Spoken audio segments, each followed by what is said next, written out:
Helen Beckett, editor of the Business Value Exchange here at Discover London, and about to have a conversation about digital disruption with Ron Brown from Enterprise Services. Hi Ron. Hi Helen. Ron, apparently 1 in 6 CIOs don't know where disruption is going to come from. Indeed, the whole of the board don't know where disruption is going to come from. And this is a real blind spot. But I gather Enterprise Services have developed a tool to help their customers identify possible avenues. Can you talk us through that? Certainly, yeah, exactly that. We've noticed that many customers are blind to the disruption that are coming at them. And indeed, many of the disruptors are coming from outside their own industry.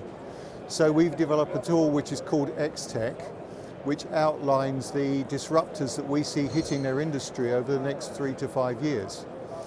We further segment those by the maturity of the organization we're talking to. So whether or not you're a late adopter or an early adopter, we can position those disruptors inside your industry value chain and start alerting you to them. That sounds like a really useful and specific process. So it's customized to industries, by the maturity of organizations. How are customers taking to this so far? Are they surprised by it? Some are surprised, some find it a validation of what they emotionally thought was true, that these disruptors are coming. Some are completely overwhelmed by the fact that they might find a disruption to their revenue streams hitting them and they're completely blindsided. So that's an interesting conversation. Yeah, I bet. Are there any sort of common denominators to disruption? Is it typically someone completely outside your industry, or are they often other incumbents or new starts within the sector? Sure, and many of them are new startups, and in this current environment of being able to start a new business without any assets by using consumable services from the cloud or from public services like Google and Amazon, startups are popping up all over the place, and they're bringing in new business models into an established industry. So, you know, think on a few very well-known examples like Airbnb in the hotel space, Uber in the taxi space, very well-known examples. But we're finding that there are examples like this in every industry, and typically, as I say, they come from new startups introducing a new business model into an existing domain. So the competition doesn't even come from your normal competitors, so it can be very alarming. I can imagine that must be a very interesting conversation you're having with those clients. So you're using data analytics, IoT, and you have developed some new tools to help them digest that information as well, I think, which has been on display here at Discover. We have, yes. We've put the industry disruptors that we've articulated behind a tool called the Digital Explorer, and it leads the customer through, this is your industry, here's your sub-industry. We've so far covered 21 industries in EMEA. And it leads through to, so here are your business value chains inside your industry, and here are the disruptors that we can see coming at you over the next few years.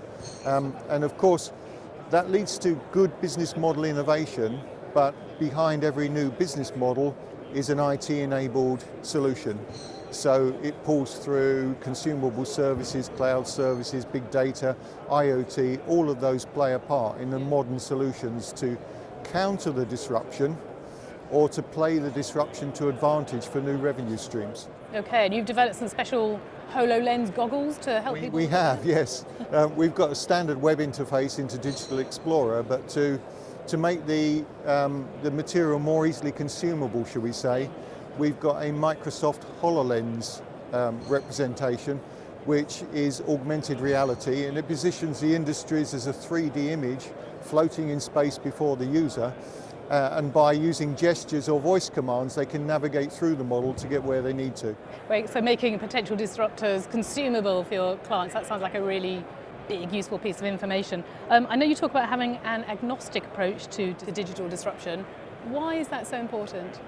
Well, we tried to make this completely customer-centric, so instead of giving the customer the impression that we're just reverse engineering our sales catalogue and trying to sell them our stuff in a new way, we're making it completely customer-centric. So we're positioning all of the disruptors, including the ones that we or our partners have no answer to.